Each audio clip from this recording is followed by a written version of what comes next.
No, Daddy.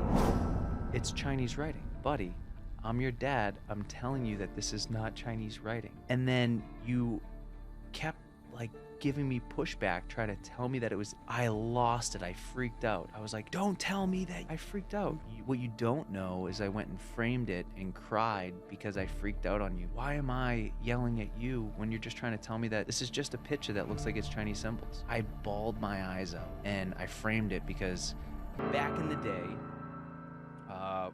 when we used to live in this one-bedroom studio apartment, he was in his little... I mean, what do you remember from, like, growing up in that small little apartment when we first... Well, so the business started in 2009. You were born in 2012. So 9, 10, 11, 12. So 3 years of practice before you were in the picture. And then how young do you think you were when you realized that I was always on the phone, and every time I put you to bed, I would go and take calls and book calls? Do you remember how old you were? Not the age exactly. I just remember it. Like, probably at the age of, like, 3. Because I'm like, what is this thing he's holding? He's always on it. Because I remember you were always working. Always. Even at, like, the latest hours, you'd be working and working and working. And I'm thinking, what is he doing? And after a few years, I'm like, oh, he's working. Like, I knew the word. You knew what it meant. Yeah.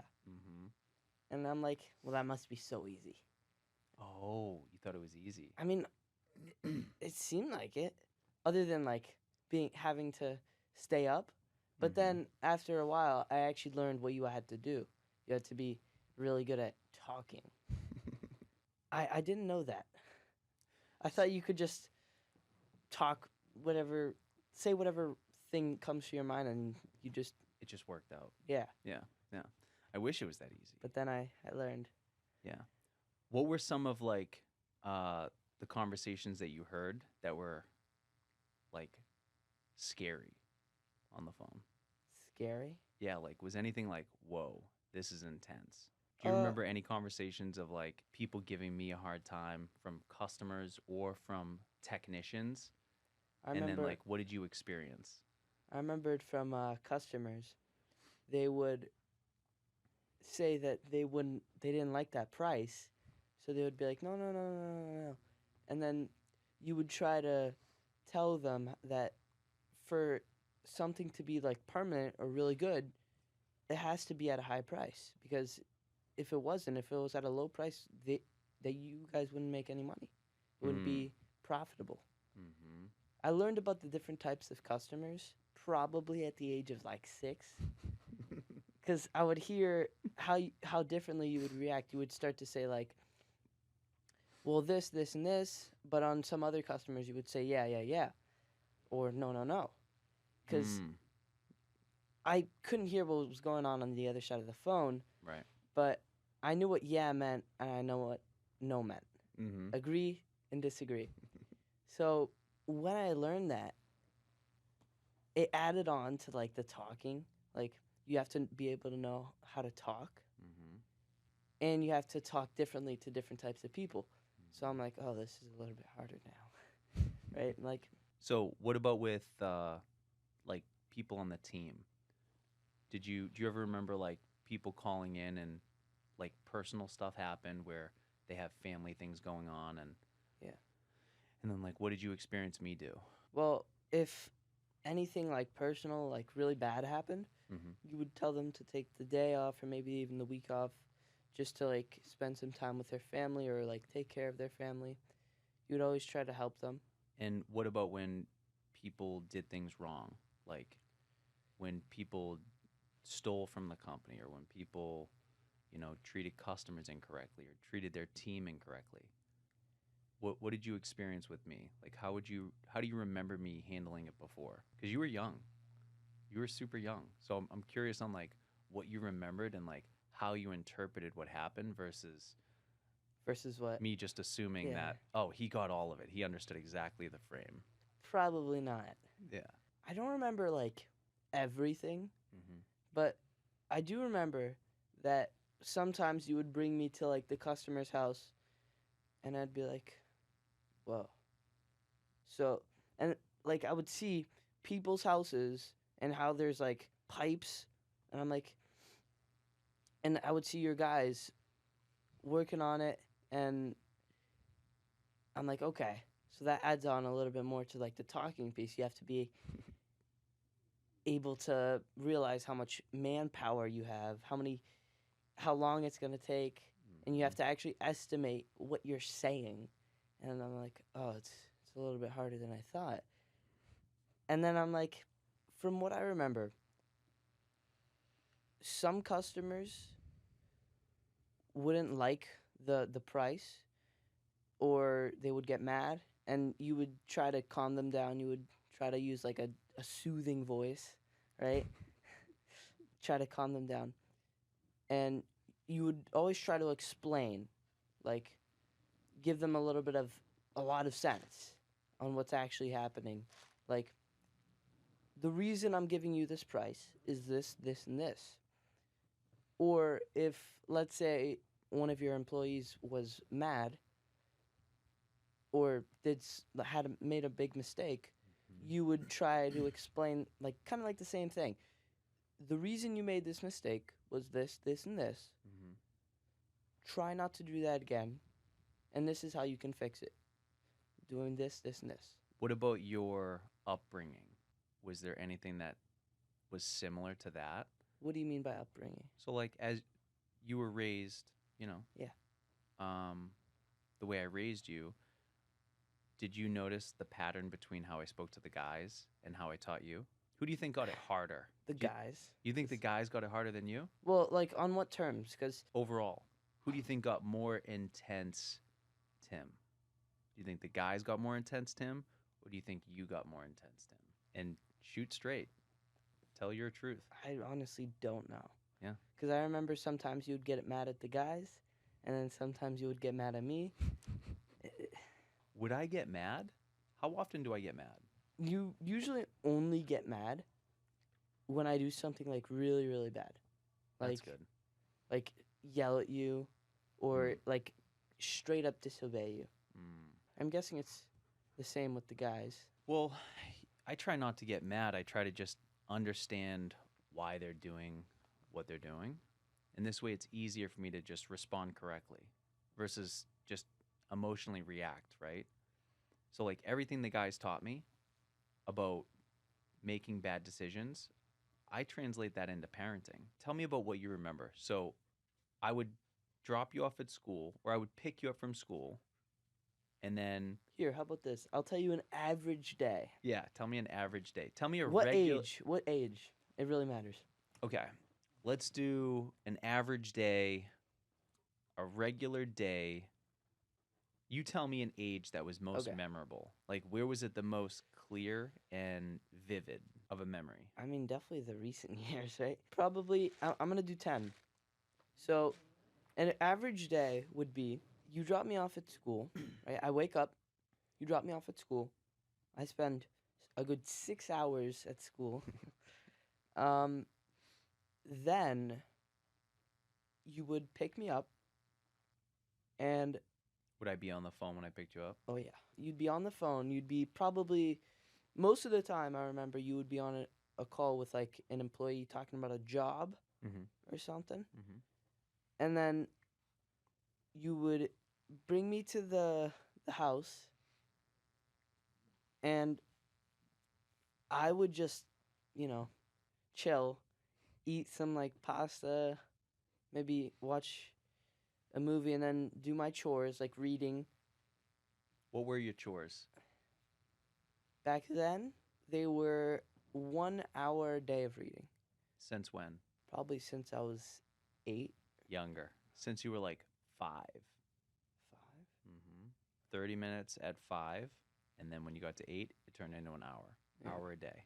I would do my hour, and throughout that whole time, you'd be on the phone, Mhm. maybe even on the same call, Mm-hmm. right? Because No offense, you like to talk a lot, I like to talk. a lot. What about the people that I'm on the phone with? It's like both of you, like it's when two talkers talk, they're gonna be there for like a good maybe 4 hours, maybe 5 hours. Sure, sure. So let me continue. I do my chores, and then you might bring me to like some place. Let's say to get food, and also you're still on a call Oh, so the whole time the whole it's a time. call. This is what your memory is. Yeah, but sometimes you would get off the call, especially at the restaurant. You would you'd be off the call, and then once we'd finish eating, you would bring me back, and then we'd do something together, like maybe watch a movie or play a game, and then I'd go to bed to the sound of you on the phone. So every night you would hear me on the phone, Most nights, yeah. And Some nights I could just pass out. Yeah. What time do you remember me being on the phone until? probably 2 2 in the a.m. morning. Mm-hmm. And what time do you think you would go to bed? Oh, I'd go to bed normally. Like I would 8 or 9. I would hear you. I would hear you talking, and then I'd go to bed, and then sometimes I would wake up and see you in bed at like 3, Mm-hmm. and then I'd just go back to bed. Because we had that small apartment, Yep. small little. I think it was like 1,500 square feet. There was my bed and then your car bed. Yeah. And then it got to a point where your legs and your feet were like dangling over the car bed. Do you remember it? I remember it was a That- pretty cool bed. That thing was awesome. Yeah. That thing was awesome. Did you go to any interviews with me? Meeting people for the first time, getting to know them, and maybe bringing them onto the team? I think I remember maybe one time. You don't remember going to the coffee shops and meeting people? Oh, that was an interview? Those were interviews? Mm-hmm. Oh, I remember tons of those. Like, I thought they were just like people you knew because you talked with them like you've been friends for like 3 years. I think it's because I do so much interviews that like I just love people. So when I'm speaking with them, it's like, let me talk to you like we've known each other for 10 years. If it works, if it's a connection, we talk for hours. If it's not a connection, you only have so much to talk about, right? Yeah, those were all interviews, and there were some pretty interesting ones. But the reason why I brought you to a lot of it wasn't just because I had to get to it. I wanted you to be exposed to it. So I'm working during the day, I'm working at night, rinse and repeat every single day, running the day to day operations, hiring, recruiting, implementing, and then trying to do my best at being a dad. So from a 1 to a 10, 1 being worst dad ever, 10 being rock star, growing up, what would you have graded me up to 10?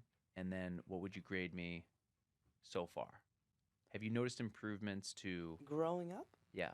And this is from my own feedback. This is from my own understanding. So this way I can keep getting better. And you won't hurt you will hurt my feelings, but don't worry. Just say it. A 9. And then now a 9.2. That's awesome. Yeah. How do you feel about business? Do you feel like you have a decent understanding of how business works? Like just business. Yeah, just like Yeah, as I a, understand business. But like it depends on which business. Like yeah, Mhm. you get it. Do you think business is as easy as what most people think? Depends on which people. Like most people in general, probably no. It's not as easy as most people think. What do you think people need in order to be in business? Like, what do you think if you were to pick 2 characteristics?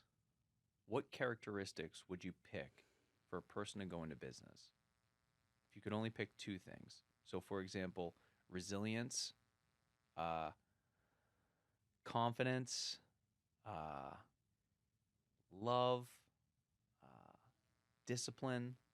Once again, it depends on like which type of business. What characteristics do you think are most important to be in business? Patience. Ooh, patience. I didn't learn that until way later. And thank you, because that's one of the biggest things that you taught me. Remember that in the office, the home office, you know that little picture with the Chinese symbols? Do you remember that Yeah. situation? Yeah. So, do you remember that? I think so. So, the picture in my office had Chinese symbols on it. And I had picked you up. I just had gotten into an argument with Dave, my brother, my right hand. And then I brought you to the coffee shop on Main Street to get your sandwich. And you ate that. And then you were showing me the picture, and you were like, Daddy, look, this is Chinese symbols. This is Chinese writing. Yeah, I remember that. And I was like, yeah, yeah, it looks like Chinese writing, but it's actually not. And you were like, no, Daddy, it's Chinese writing. And I was like, buddy, I'm your dad. I'm telling you that this is not Chinese writing. And then you kept like giving me pushback, trying to tell me that it was, I lost it. I freaked out. I was like, don't tell me that you don't like, do you remember that? I freaked I out. remember that. What you don't know is I went and framed it and cried because I freaked out on you because, like, why am I yelling at you when you're just trying to tell me that this is just a picture that looks like it's Chinese symbols? I bawled my eyes out and I framed it because every day I look at it, it reminds me of patience. Be patient. Crazy, right? I would have called it ruthlessness. Relentlessness.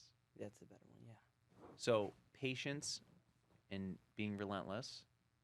And what's the third? You said only two. I know. So, patience, relentless. And then what would be a third? Because to be relentless. Confidence. Ooh. So, patience, confidence, and relentless. And then what do you think? Do you think owners need to be everything? What do you think makes up a successful business? Being exposed to everything that you've been exposed to. What do you think really makes a business successful? Is it just one guy keeping everything together and doing everything? It could be, honestly, but But most of the sustainable. times it's What happens if that guy goes on vacation? yeah, yeah. Most of the time it's not Mm-hmm. because well, yeah, like you said, what happens if that guy goes on vacation, gets sick, Mm-hmm. something happens? So, I think that it needs a smart owner, like a very smart owner, Mm-hmm. to get smart employees and like employees that believe in the business's growth. Because if they don't believe and they're just like, okay, I want to get my payday today, let's finish this as quickly as possible, Mm-hmm. then the business is probably not going to grow because there isn't like energy, I would say. They don't feel the enthusiasm to do it. Because if you don't have like a moral or like if you don't believe in what you're doing, then it doesn't make sense why you're doing it. Mm-hmm. You want to find something that you believe in. And I think that if there's a smart owner like Thank you. you could get like very smart employees who, or relentless, patient, and confidential employees. Confident employees. And if they believe in what they're doing, Mm-hmm. then the business is going to skyrocket. The thing that I feel like I didn't explain and share with the team when you were younger was the vision, because I didn't have it defined. I didn't have a vision defined. It was more or less like, how do I make this business just work? Like, how do I get it to work? And then I kept hitting ceilings and roadblocks of like, you know, communication with the technicians, communication with the customers, communication with the processes. And it's because I didn't have a clear enough vision that was big enough to get everybody within that vision. Now I feel like I have a very crystal clear vision, and the team is slowly starting to align with their piece of the vision so that they don't have to worry about all the things. They can only worry about the one thing that they're focused on.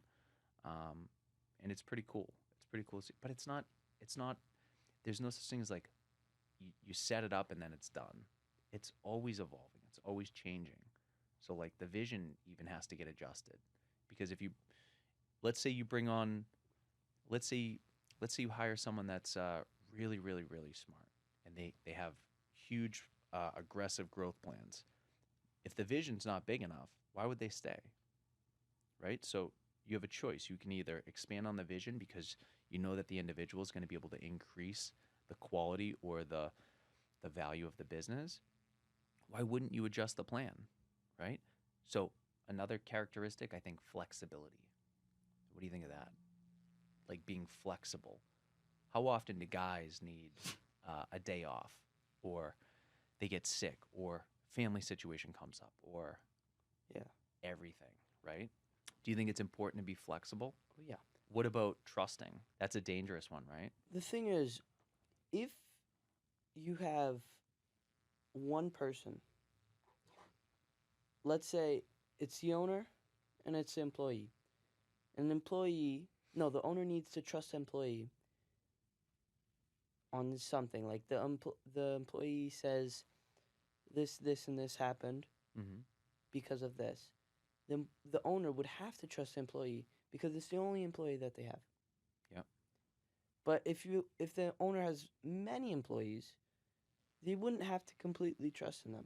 Like Why? no, like they would have a decision. They could include like sense in their opinion. Like if let's say they say something that doesn't make any sense whatsoever Mm-hmm. and it sounds like they're completely lying to you, Yep. then you could choose not to believe in them, Mm-hmm. or you could get other people to check it out, like because you have so many people compared to one person where you have one choice to two choices. Mm-hmm. You don't think you got to trust everyone? I mean, I think you should trust like most people, but you also got to use like sense. Like Mm-hmm. if it sounds like a complete lie, Mm-hmm. you probably wouldn't trust them. Yeah. But if it sounds good and it doesn't sound like a lie, Mm-hmm. then I would trust them. What about when you hear someone explain something and your senses go off and you're like, oh, this is a lie? Do you think it's important to not react right away? Yeah. Because what if you're wrong? Yeah. What if you're not right about the thing you're hearing or your gut instinct That's what. and then you react? If you have more people, then there'd be like it'd be like a court decision. It would be like witnesses and you're the judge, Yeah. right? Like Yeah. I think it ends up being, well, for me at least, it's like if they're on your team, you better trust them. Because if you don't trust them and they're on the team, in my experience, I can sense if someone doesn't trust me. Can you? Like a when you're lot of the times. right, but you could be wrong. If you sense that and someone doesn't trust you, the odds are if you have a team member, they're going to sense that you don't trust them.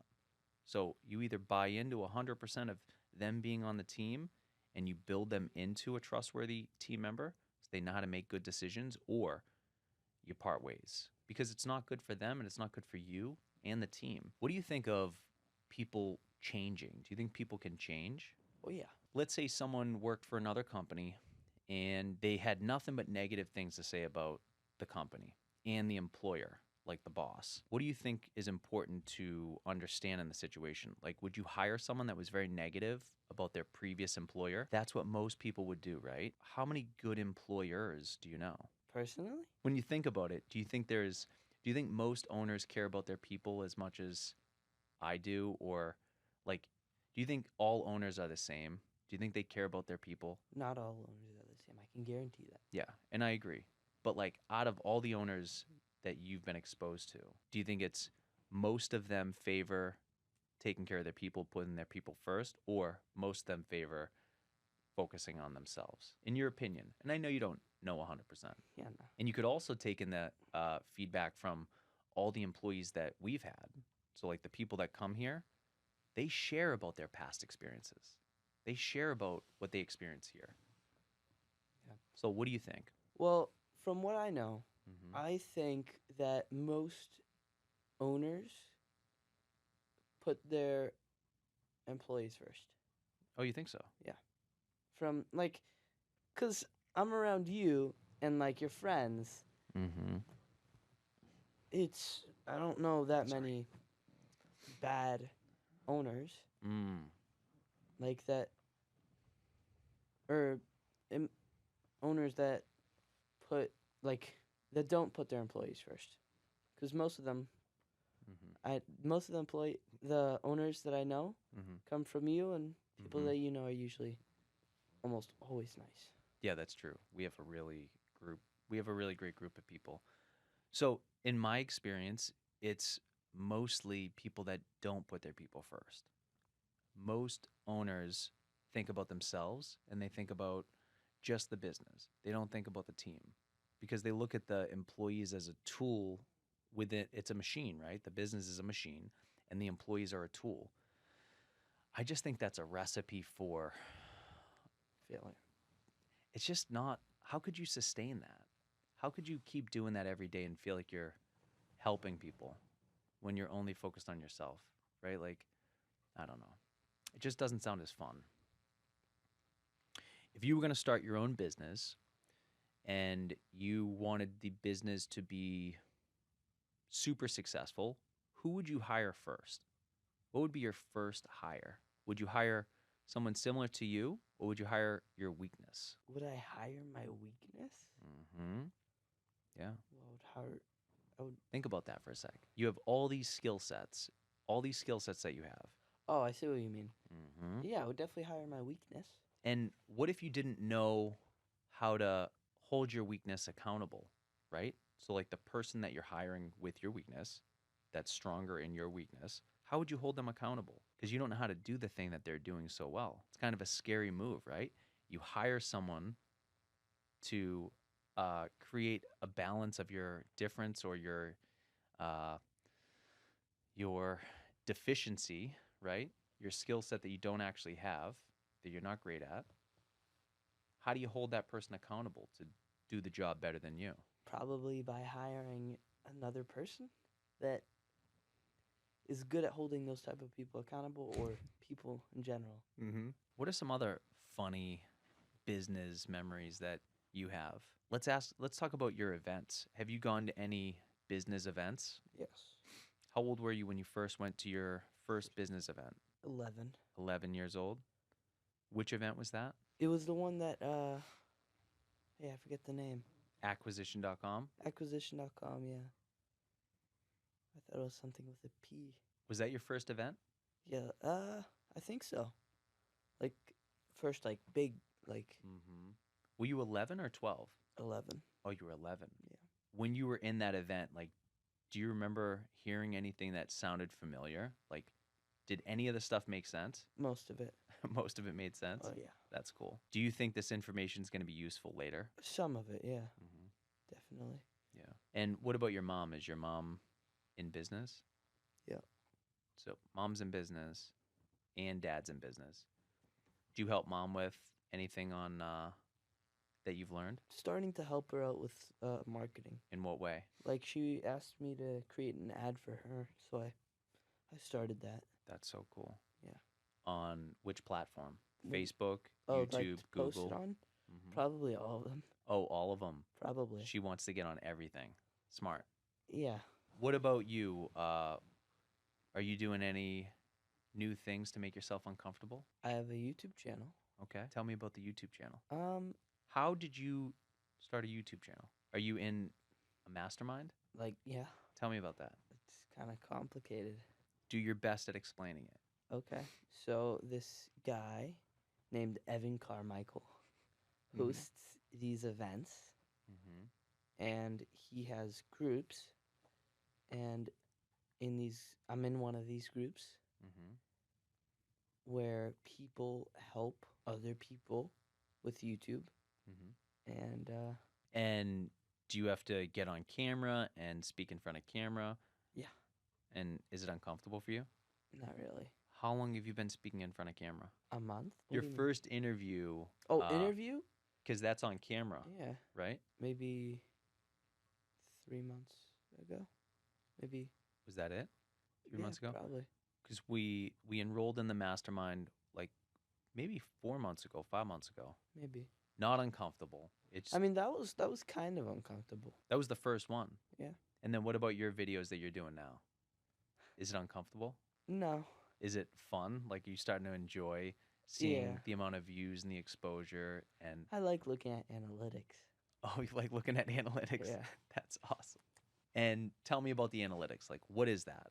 What is analytics? Is it just Just info. all the Like data?